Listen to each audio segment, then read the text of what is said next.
Welcome back, everybody, to Two Guys and a Stack of Comics. My name is Reed. Along with me, as always, is Mike. Mike, how you doing, sir? I'm doing much better now that I'm talking about comics. This week is finally over, and yeah, I need some comic relief. So I'm glad to. Always good to talk comics. I mean, we're close to the weekend. We got, football coming up, college basketball starting soon. Always good time of year.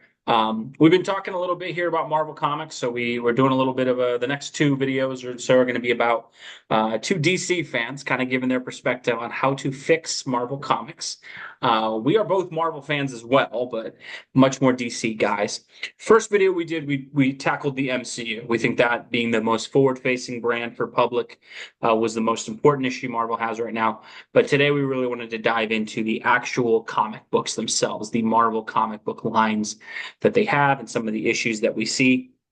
Yeah, Um, this is the source material where that movie Wellspring once sprung. So yeah, yeah. I mean that's the foundation of it all. Like, let's talk about the comics because the movies have kind of died, and you can kind of Well, you don't want it's comics weird to in that die. there's kind of a huge link between the poorer storytelling of the last 15 or 20 years and the movies adapting that stories and the movies struggling because they're adapting some of these newer stories that haven't really registered with customers or with readers or with hardcore fans. So we wanted to tackle. I think there was three or four main points that we had that we think hurts Marvel. I think clearly for me, I'll start with the point that I think most infuriates me about Marvel Comics, and that is can they don't let their heroes be heroes anymore, or they don't let their heroes win. I think that is the most exhausting thing about it is constantly in Marvel Comics now, the runs of these characters are about the characters suffering, about the characters losing. And while that is absolutely a hero's journey kind of thing, I don't need Peter Parker to win in every issue. You do have to give me a win at some point as a reader to keep me going. You do have to have when a story arc ends or when a run of comic ends that we end on a hopeful note or on a wow, that was worth it kind of thing. And that if I just am going to get 20 pages of Peter Parker getting dumped, beaten into the dust, and rejected by people, what is my motivation to keep reading? And Week I after think week after week. for years. And I think, I point to a couple characters, and I think they're probably the two most important characters that Marvel has right now. I look at Spider-Man and I look at Iron Man. Spider-Man just finished a 60 issue run with Zeb Wells. It was not a well-received run. But basically, that entire 60 issues was Peter Parker getting his butt kicked from the very first issue. First issue, Gotta he wonder, did somebody have it out for Spidey? Yeah, and Did, it's one of the things where, look, suffering has always been a part of Peter Parker. That is inexorably linked, kind of the great power, great responsibility. He has always had to pay the price for being Spider-Man. That is the essence and core of his character, but not to the point where it's just losing. When I looked at this run, 60 issues, if I had to recap the story, it is basically MJ leaves him for another guy, gets with Black Cat dumps him, gets a new girlfriend, she leaves him. Tombstone repeatedly kicks his butt. There's a gang war that he couldn't really stop, that another criminal had to stop. His clone, who used to be his friend Ben Riley, turns into a psychotic terrorist. He tries to redeem Norman Osborn, but ends up getting possessed by the spirit of the Green Goblin twice over two different story arcs. Almost kills Mary Jane multiple times because he's losing control because of the Goblin thing. Had Miss Marvel die in front of him because he couldn't protect her, only for her to be resurrected in another comic. And in the final arc of the comic book, he technically wins a fight against Tombstone, but then through legal glitches, Tombstone is allowed to go free. And that is how our story ends. 60 years, 3 years of storytelling. And they thought that was a worthy run for The Amazing Spider Man, the flagship book of Marvel Comics. I yeah, look all, it's just, what are they doing? you got to give Spidey a few more victories than that, and they should be hard fought and well deserved and earned. There should be some trials and tribulations to make a story work. You got to have your conflict and your setbacks, but ultimately, and you can make them really dramatic. That Gwen Stacy one was The incredible in the Bros of Fate. 70s. Yeah. Yeah, and they can be brutal, but you got to have your hero win. more than that, just to keep the reader hopeful. Like we've always said, these things are aspirational characters from their inception. They were aspirational, redemptive stories. But the characters, usually one at the end of the comic, or during the arc, where there was a great conflict, the hero would come back and save the day.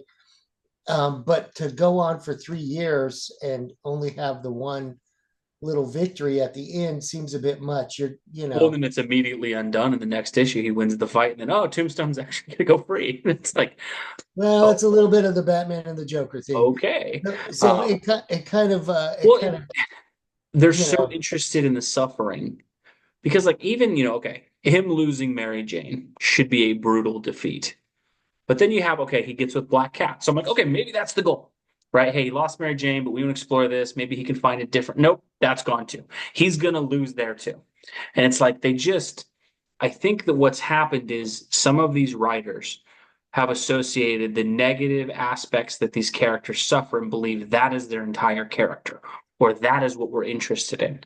And it's not. I think even when you look, like you mentioned, the Gwen Stacy storyline where she dies in that, classic, was it 121, where she dies. The next issue, he defeats the Green Goblin. The next issue, he does stop and capture the bad guy. And yes, he still lost Gwen. But you didn't have the next issue where the Green Goblin beats the heck out of him, exposes identity, and kills Aunt May. Like, but that seems like what they do now is they'd be like, well, nope, it's not done yet. He yeah. has to suffer even more. And it's just, I think Um, that's the thing is we have to have these moments with these characters that we care about where we actually see them win. yeah, I mean that's a real problem, and I think that they may be dragging those storylines out a little bit too long, because like you said, they get stuck in the suffering part of it, which is part of it, but that's what makes the victory so much better. The harder they suffer, the sweeter the victory, kind of thing. It's what makes it satisfying for us as a reader to enjoy it. But I'm not going to pick up a Spider-Man book where he gets beat up every issue. Yeah, Uh, well, and the thing is, you you used to have people. I think it's, and I may be wrong. I think it was J.M.D. Mateus who wrote the Craven's Last Hunt. I might be wrong on the writer there, but Craven's Last Hunt, one of the most famous Spider-Man comic book stories ever. He gets beaten by Craven. He gets buried underground. Craven runs around and makes Spider-Man look like kind of a bad guy for a bit. The last issue, Spidey busts out of the grave and saves it and stops the day, and Craven, ends up taking his life at the end. And it's a darker story. But there's still an awesome moment where Spider-Man literally bench presses a coffin out of the ground because he wants to see Mary Jane again. And you're like, that's the moments we're looking for that they don't give us anymore. And I think it's similar with Spider-Man. Iron Man's another character. Every single Iron Man run now is his technology fails, he crashes, gets injured. He might be addicted to painkillers the same way he used to be to alcohol. Oh, Tony Stark's company's been taken from him again. It's like every single run is Iron Man loses his company and all his resources are gone. And oh, he's struggling with his addiction again. And it's like, look, those are core tenets of Iron Man. Yes, there's always been hostile takeovers of the Iron Man comics, and he struggles with his tech and he struggles with the addiction. But that's like the only key points they know anymore. And it's like, I think, ever since the movie came out in like 2008, I've had Iron Man on my pull list. And I'm like, I don't remember the last Iron Man comic book where Iron Man just flew in, kicked butt, and saved the day. It is basically always got to be some, oh, but Tony's not the real hero kind of thing. And it's just so weird. You see the same thing with the X-Men, where it's how many times are we going to have, oh, the X-Men have achieved peace, humanity likes them. Oh, wait, they hate them again. And it's like, you don't even get invested in these stories anymore because they can't let them win. And the thing is, it's not that it wins and Logan's happy and retired and goes away. But you can end a story arc where Logan beat the bad guy and have an issue or two after that where it's just Logan saves some people. And then yeah. you ratchet back up the tension and put everything in stake again. It just seems like they've forgotten that these heroes are heroes and we want to see them win and we want to see them excel. We want to see them challenged, absolutely. But, right now, I feel like the modern Marvel comic people, if they wrote the Star Wars trilogy, Luke Skywalker would go face the Emperor and Vader at the end, get his other hand cut off, get electrocuted off of the Death Star. Han Solo would die and be like, oh, but maybe he'll come back in the next issue.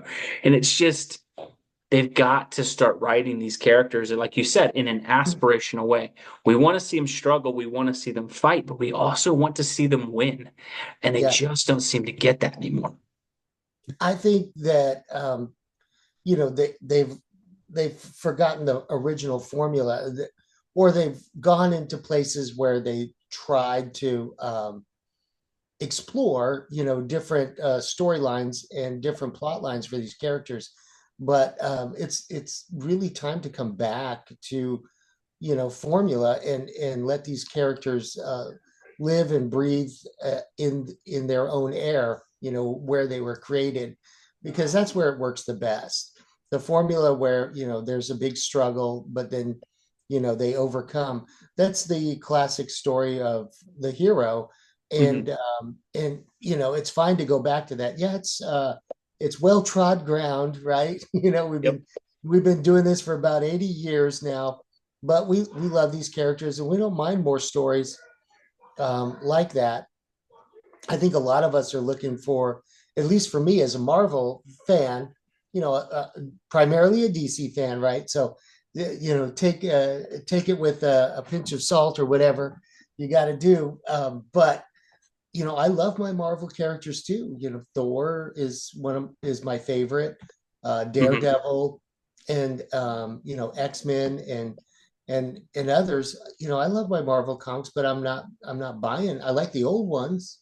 Yeah. I'm reading the old ones, but I'm looking for a jumping on point. And when they started the Ultimate Universe, I really thought, hey, I could jump on here. I did end up jumping on Spider-Man and Black Panther. But yeah, it wouldn't be the worst thing to just take them back to formula and do a reboot. Like, hey, Yeah. things have gone so far off the rails at this point, to where, a fan like me, doesn't even want to dip their toe in the water and really see what's happening, Mhm. but would like to try. It'd be kind of cool, to take them back to formula.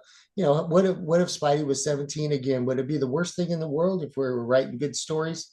But also, like what we were talking about earlier before we started the video, what about the editors? You Yeah, know, I think that's the second part we'll look at I is mean, I you're think, the editor could be your buddy. If you're a writer, you might have like a really great idea for a story arc, and but the editor's the stopgap that goes, that is a good story idea, but maybe not for this character. That's where your editor becomes your buddy and kind of gives you a guiding light, and sets you back onto the right story path.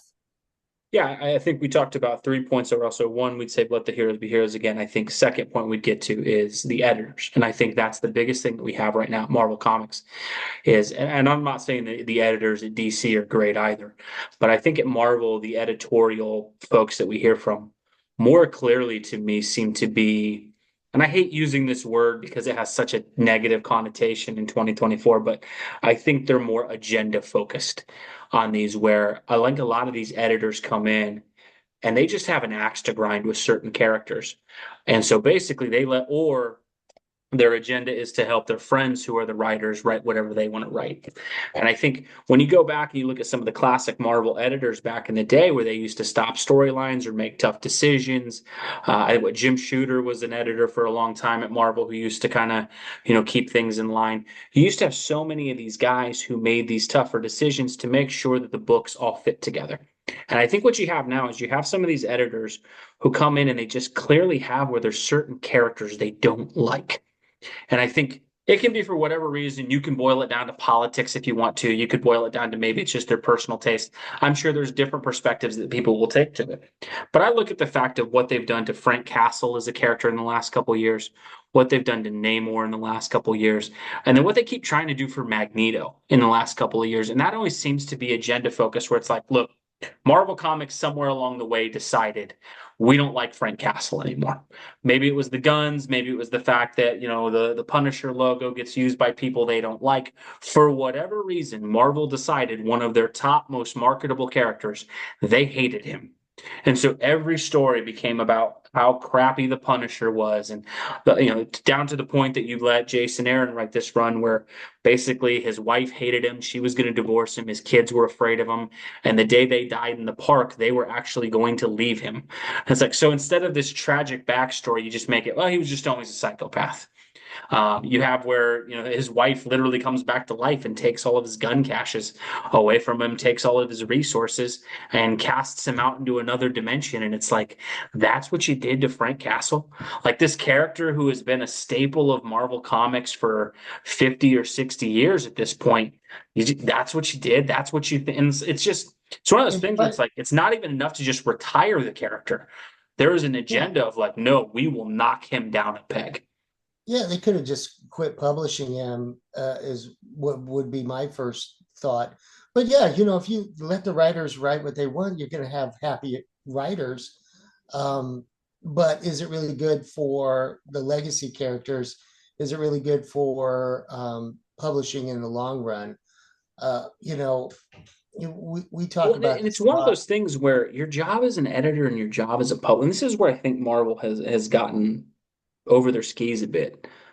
Your job is not to tell comic book readers what they need to read. It's to provide the stories they want to read. You are in a consumer market. Your job is to supply the customers with things that interest them. Right? It, It's the it, same way. it's something that historically the old publishers is, if you don't know, like comic books was really in its infancy. It really wasn't so much a medium as it was a publishing business, Yeah. and they understood that very acutely. Like, what do these people want to read? And it changed over the years, and the publishers chased after the readership, which is kind of the way it should be. And Yep. when it changed in the 50s, they started writing crime and horror and all in science fiction. And then when it changed back again after Flash became successful and the heroes came back, it changed again to and then there's more emphasis in horror, but they were always chasing that reader, and that's just kind of been lost. I mean, what do the readers want from these heroes? And Yeah, right now it we have seems to be we have, more what does the writer want to write and what do I want to say about a character. And again, it's one of the things that it's one of the only businesses that does this. And that you may have, I always notice this because I watch a ton of sports TV and stuff like that. I get so sick of ESPN constantly covering like the Dallas Cowboys. But the reason they do it is the Dallas Cowboys bring ratings in. People care about the Dallas Cowboys, negative or positive. The Dallas Cowboys make people especially watch TV, especially here in Texas. As especially in much as Texas. So like I would like to see an nationwide, extra Raider game or two here or there, would but it they're kill always them? going to put, and it's because you chase the audience. When you put the Dallas Cowboys on Absolutely. television, 15 million people watch. If you put the Tampa Bay Buccaneers, 3 million watch. And so the NFL is known like, look, man, the Cowboys, the Steelers, the Kansas City Chiefs. You're going to get them every week because that's what the audience wants. Whether you hate them or love them, you watch them. It's the same thing for like restaurants, right? There may be some guy who takes over a burger joint and he may be a vegetarian and not like meat. But if you come in and go, you know what I'm doing? I'm taking hamburgers off the menu. It's like, dude, that's not what your audience wants. And that's the weirdest thing Marvel does is characters like the Punisher, characters like T'Challa, where it's like, no, he can't be King T'Challa anymore. We don't like the idea of a king. They think that's wrong for whatever reasons. Maybe it's patriarchy or maybe it's based in different things. Who knows? But for whatever reason, they've decided he can't be King T'Challa anymore. He can't be like this great scientist hero. He needs to be knocked down a peg. He needs to be an outlaw. It needs to be democracy in Wakanda. You look at Namor, that's another one. He can't just be the king anymore. He's got to be an outcast, and people have to hate him, and we have to make him more evil. And then instead of this brilliant anti hero character that Marvel created, where you never knew what he was really going to do, now Namor kind of just gets treated like an absolute psychopath who murders people without a thought. Then you Right. look at the fact that there's other characters like Magneto, where for some reason an agenda has been pushed with Magneto that he's not actually that bad and he had the right idea. And it's like, this is a psychotic terrorist who has killed thousands upon thousands of people. And they're just like, no, it's okay. He was understandable. And he just chills with the X-Men now. It's like, That again, was that was the craziest thing about that X-Men 97 show. is yeah, I that was he's like, just wait, hanging out. I don't And that you I don't got know what's characters like going on here. Rogue who, and again, it's one of these things where like they'll take a character like Rogue, and Rogue's just cool with Magneto. It's like Rogue's giving Logan crap every other issue because he kills people, but Yeah. Magneto shows up and it's like, oh, we love Eric. It's like this doesn't work, guys. And it's the same thing. Like Colossus has been another character. It's probably because he's Russian and Russia's not exactly real popular right now in the world. There's all kinds of stories that make Colossus look like crap now. Instead of him being this very heroic, noble character that, like, I'll give the Deadpool movies credit, they presented him well. But in the comics, it's like, no, Colossus is, for some reason, instead of this gentle, tough guy who is always really lovable and nice and a great character, all of a sudden now, every time he shows up, he's like psychotically angry and drunk. And it's like, what happened to these characters? And you see the same thing with like Nightcrawler, where it's they don't like that Nightcrawler's religious anymore. And so anytime Nightcrawler shows up, it's well, he's creating his own mutant religion and all these weird kind of things. And it's like they just have an agenda that seems to be focused on certain characters where you can say it's politically based, you can say it's social issues based. I don't really care what it's based in. The biggest thing that drives me crazy is these are stories that your audience does not like. When you put Yeah. these stories out, they get canceled. You have seen it time and time again, and it's to the point with 5 or 6 of these characters where it's like, guys, it would literally be better for you to just put the character away than for you to keep pushing that. And I think a lot of that is they hire these editors who either don't have a love for the character or just have too much compassion or empathy or whatever for their writers. And they don't know how to tell the writer, this isn't a good story. This doesn't work. This isn't what the readers like. And instead, they're like, I don't want to tell them that. Just publish what means something to you. And I think that's absolutely hurt Marvel a I, lot. I think it's kind of the wrong medium for that. Maybe like indie publishing or independent films would be best to explore some of those themes that they're writing with these iconic legacy characters. It just doesn't. But also, you can't ignore the fact that there was always in the old days there was always the big guy in the room. Mhm. Like Mort Weisinger or Stan Lee or Carmine Infantino.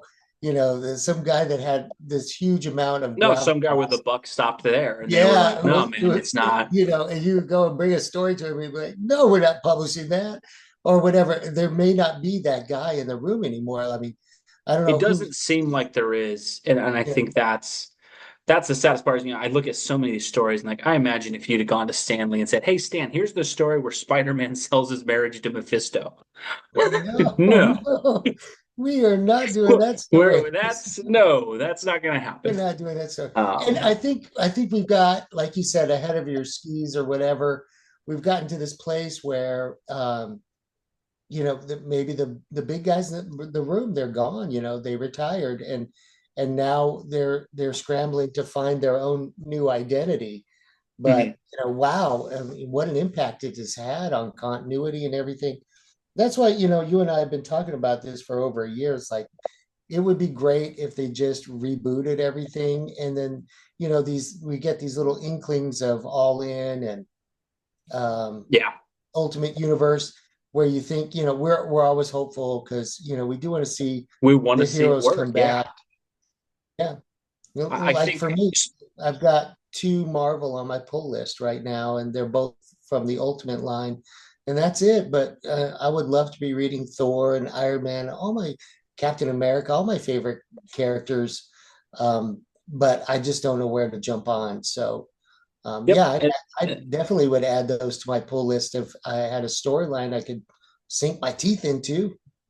Yeah, and I think that's where we get to if we talked about some of the issues. I think if we had to talk about what we would fix, I think overall I think Marvel is due for a reboot, and I think they're due for a hard reboot in this. I think DC has tried this with Flashpoint and the New 52, and I think Zero Hour was another one where they did this.